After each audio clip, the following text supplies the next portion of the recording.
యుద్ధం అంటేనే విధ్వంసం. గెలిచినా ఓడినా ఇరువైపులా భారీ నష్టం మిగులుతుంది.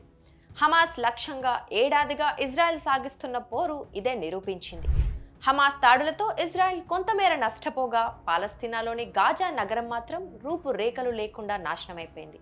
1200 మంది ఇజ్రాయెల్ పౌరులు చనిపోగా గాజాలో 41,000 మంది ప్రాణాలు కోల్పోయారు.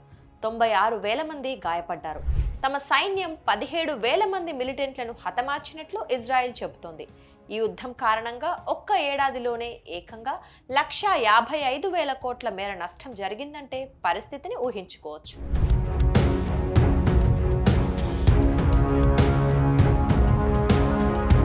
ఇజ్రాయెల్ దాడులతో గాజాలో 92% రోడ్లు, 66% భవనాలు దెబ్బతిన్నాయి. ఈ విధ్వంసం నుంచి గాజా నగరం కోలుకోవటానికి కొన్ని దశాబ్దాల సమయం పడుతుంది. ఇప్పటికిప్పుడు యుద్ధం ఆగినా గాజా వాసులంతా టెంట్లలో నివసించాల్సిందే. శాటిలైట్ చిత్రాల ఆధారంగా ఐక్యరాజ్య సమితి వేసిన అంచనా ప్రకారం 66% భవనాలు పూర్తిగా ధ్వంసం కాగా 2,27,000 ఇళ్లు దెబ్బతిన్నాయి.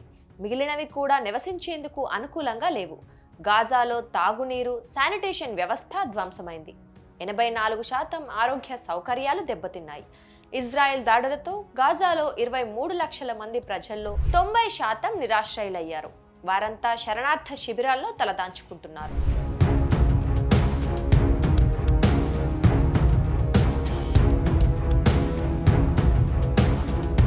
గాజాలో ఏడాదికి ముందు 50% నిరుద్యోగం ఉంటే ఇప్పుడు అది 80%కి పెరిగింది. ప్రజలంతా కటిక పేదరికంతో కొట్టుమిట్టాడుతున్నారు. యుద్ధం వల్ల 4 కోట్ల టన్నుల చెత్త పేరుకుపోయింది.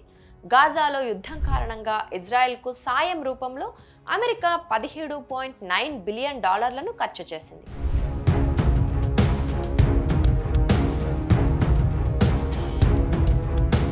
యుద్ధం తర్వాత గాజా పునర్నిర్మాణానికి సాయం చేస్తామని Saudi Arabia, United Arab Emirates ప్రకటించాయి.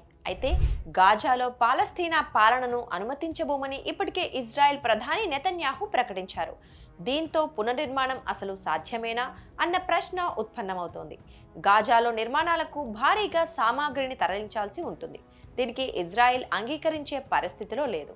గాజాలో ధ్వంసమైన ఇళ్లను నిర్మించాలంటే కనీసం 40 ఏళ్లు పడుతుందని అంచనా.